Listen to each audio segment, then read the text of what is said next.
Yeah, good evening. We'll continue the discussion. Earlier video abruptly ended because of time restriction of 15 minutes. Anyway, we try to go back to the presentation. So we have completed the discussion on cation exchange.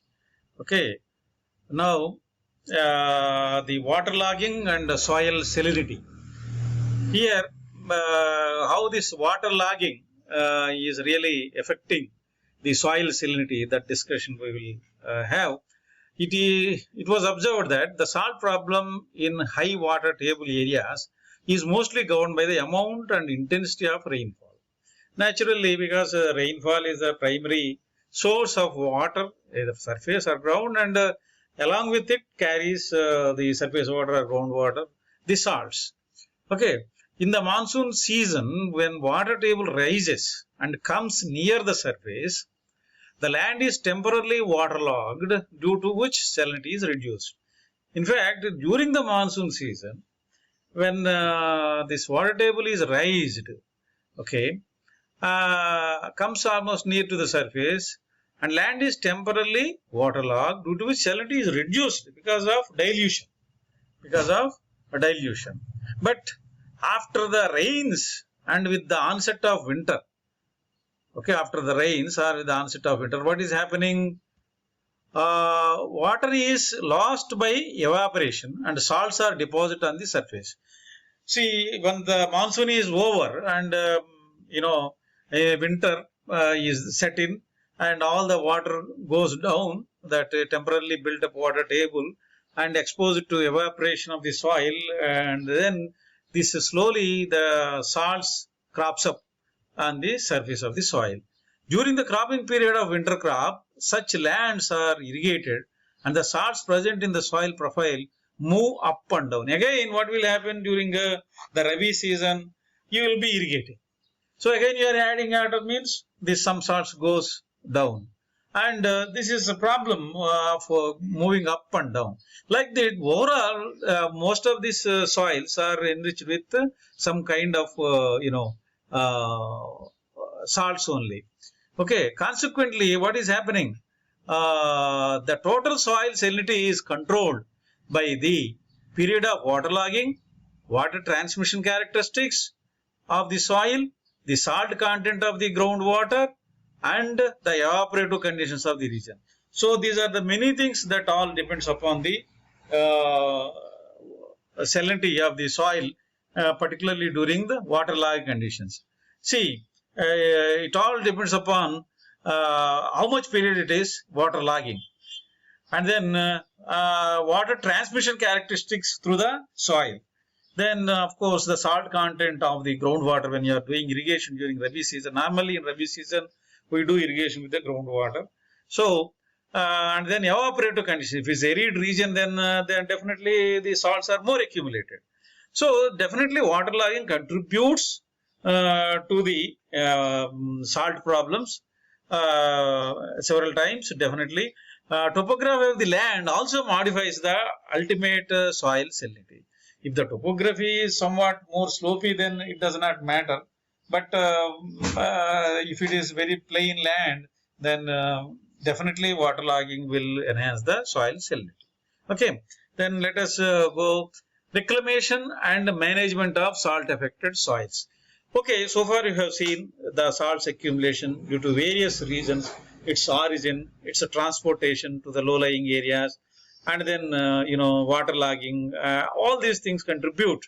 But is there any way that we can reclaim these salt affected soils? So that is we discuss now. The process and practices involved in bringing saline and alkali soils into productive condition are known as reclamation measures. So when we are bringing back that soil to its original condition by freeing themselves from salts, is known as reclamation of the soils. The efficiency of any reclamation measure depends on the proper diagnosis of the problem of soils. Hence, before any reclamation procedure is applied, it is essential to determine the following. So, first of all, you should diagnose properly what are its various characteristics and all. Without diagnosis, you cannot have a medicine. So, that is why What are the things you should do during diagnosis of the soils? Number one, the nature of the soil, whether it is alkaline or alkali, saline or saline alkali, and so on. And then degree of salinity or alkalinity in the soil profile. It can be, we can compute this SAR ratio, percent sodium, and so on, many things. Quality of water available for leaching out salts and the reaction products. For invariably, you have to have some fresh water to leach out these salts. So that availability of fresh water and its quality is very important. Again, that water again contains some sodium and all, then it's not so effective. Okay. Then, of course, the very important one is the drainage characteristics of the soil. If you cannot have any drainage, it is just impossible to drive away the salts from the soil. Okay. Then the topography of the land, usually with a slope and all, and the presence of any hard pan of lime or clay in the soil strata. So in the subsoil, if you have some kind of hard pan, then it is impossible to drive those salts below the root zone. So laterally only this soil has to be drained out. Okay. So let us go further. Reclamation procedures. What are the various procedures available? Reclamation of a soil on a temporary basis can be done like this. Not all soils very much gets fully saline. There are signs of starting salinization and all. So you can start these temporary measures and get away with those salt problems. What is that? First of all, removing the salt crust from the surface of the soil. Whatever you see, earlier I have just explained, some like a thin layer of whitish material appearance. So you can remove that crust almost from the soil and then do your business as usual. Then ploughing the salt surface crust deep into the soil. You can have a disc ploughing with the tractor and then completely overturn this crust of the salt below the soil. So like that, neutralizing the effects of the certain salts by adding certain other salts or chemicals, whatever it is. So there are, of course, some temporary measures. You need not immediately jump into the permanent measures, but when you are observing your soils, whenever you have any kind of indication that it is being inflicted with some kind of salt problems, you can take these measures. Then, however, the permanent reclamation can be obtained by the following procedures. What is that permanent one? Lowering of water table. First of all, the regional water table or even the local water table must be lower than just below the 2 meters, even more than that. Then only it is possible to arrest this waterlogging condition or salt problems. How do we done? This is again a lot of technology is there, pumping of the water. We have discussed in groundwater, like mixing of surface water and groundwater. That is called conjunctive use. So there, of course, there is a different chapter altogether. Then improving infiltration rate of the soil. You can see even we have also done during our school days, even where there is a high clay soil, we used to have to add the silt accumulated from the from the tank beds. We used to bring the tank bed soil. Nowadays also in Mission Kakatiya and all these tank bed soils, it is also nutrient also. So they can be added to the clay soils. Then infiltration and drainage characteristics of the soil can be improved. Leaching of salts in saline soils and providing adequate subsurface drainage. Of course, leaching techniques are there. We are going to discuss again.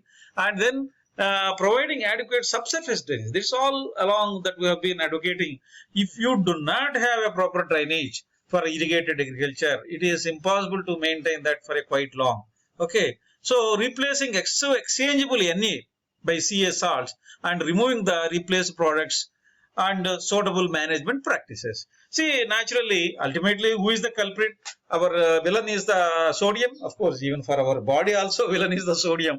The more salts you take, then you will be diagnosed with high BP and so on. Similarly, for soils also, when the soil is enriched with sodium, then it is a problem. So, Ca should be replaceable. That is how you can add gypsum and all these things. We will discuss that. So all these suitable management techniques you can practice, and of course some more management modern techniques are also there.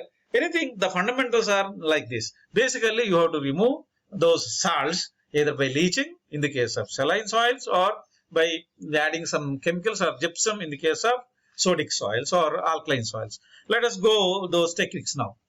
So the reclamation of saline soils. It's a very simple. The reclamation of saline soil depends on the efficiency of removal of salts from the upper to lower layers and is thus relatively simple if drainage is not restricted.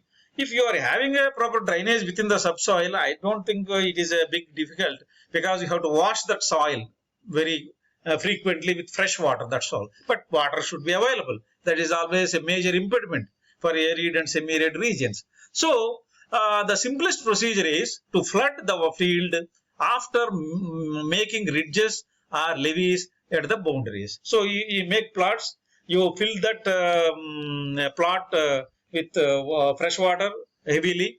Then the movement of water through the soil profile will occur, and then the water carry dissolved salts into the lower layers below the root zone. So vertically you are pushing it down. These salts you are pushing it down vertically below the root zone. So that is a technique. These salts are drained away if adequate subsurface drain is provided. So below the this root zone, if you provide some kind of tile drain or some other thing, then you can remove completely from your field. That is the best procedure. The quantity of water needed for leaching depends mainly on the severity of the salinity problem and the depth and degree of the reclamation design. So of course, how much water you need and all, it all site specific and then land specific and then situation specific. You can just determine that those things on your field experience. Okay, the efficiency of the reclamation per unit volume of water will be maximum with good water. So while you are reclaiming, you must use good water. Again, you cannot use some water which is dominated by some kind of salinity. So these are the very important points. We'll go quickly with this picture. See, this is the how the root zone. These are the salts accumulated, and then water is placed. This water moves and then to this drainage and then removed. Okay, this is a very simple picture, easily understandable. Irrigation water, salts, and then excess water is removed through this drainage outlet. Okay, then reclamation of alkali soil. You see, reclamation of alkali soil is more difficult than saline soil because alkali soils have a very low permeability. That's the very beginning where I told, sodium reacts with soil and reduces its permeability. In the case of alkali, it is much more. So they require the replacement of excessive exchangeable sodium by calcium. So somehow or other, you must see that you cannot wash the soils here in this case, like in the salinity. In the case of alkali soils, you must replace that sodium by calcium. That is the only method you can adapt to. It is necessary that the replaced ions are leached down to lower layers. Even that replaced ions also, there was an ions which are detached from the soil. You can move down, leach to lower down the layers, but it's very difficult process. The improvement of the soil tilth is slow in alkali soils. Even in the case of saline soils, you can see the improvement within 1 or 2 washes or 3 washes. But whereas in the case of this alkali soil, it is not so seen immediately. Excessive exchangeable sodium can be replaced by any cheap source of calcium and magnesium salts such as calcium chloride, magnesium chloride and gypsum. But what is happening, this calcium and magnesium chlorides are somewhat not so cheap. They are cost prohibitive. So that is why gypsum is a major one which we use. So that's what is written here. Soluble calcium and magnesium salts are suitable for the reclamation of alkali soils. Of these salts, calcium and magnesium chlorides are very quick in reaction but are too expensive. So calcium and magnesium soils are expensive, that method. But what you can see on a commercial basis, reclamation process with this calcium and magnesium is not possible. However, gypsum, by virtue of its low solubility and low cost, is quite suitable and is widely used. So gypsum is cheap, and you can buy gypsum bag like cement bags. You can buy gypsum bags also. You can buy, and it is available in the market. You can use, of course, the method of adding and the quantity. You can decide with the kind of alkalinity and so on. In India, large deposits of gypsum are found in Rajasthan, of course. In calcareous alkali soils, some acid forming reagents can also bring about reclamation by dissolving calcium carbonate and creating acidity. So you treat first with calcium carbonate and repeat the procedure. I think this will take care of the reclamation of the soils. I will stop here, and then this completes your salt problems for irrigation, okay, in the agriculture. Thank you very much.